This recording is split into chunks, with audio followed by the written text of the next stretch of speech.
So this is how we make soil in our urban farm.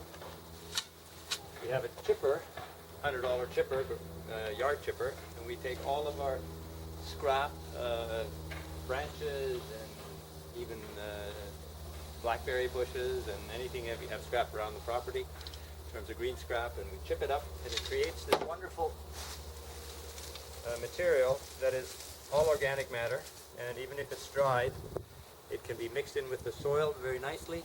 And so we use piles of clay that we have here. We might add a little bit of sand. We have leftover garden clippings that we got from a local landscaper that doesn't use lawn clippings, that doesn't use any kind of pesticides.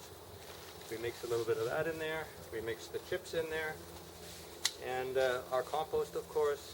And this is where all this mixing takes place, on this pile. And it's kind of fun because you see the soil evolve over time. You start with hard clay, and then little by little, soil gets looser and more friable, and the worms start appearing, and you end up with this wonderful organic mixture. Of course, don't forget the clay has in it a lot of nutrients. The trick is that in order to access the nutrients, the clay has to be wet. And if you just have hard pan clay, the water runs off and the clay never gets wet. So by mixing in organic matter and clay, you allow the clay to retain its moisture, and therefore the roots can then access the nutrients readily.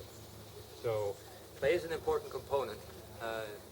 They grow potatoes in PEI clay, so clay is really an important part of our soil mixture.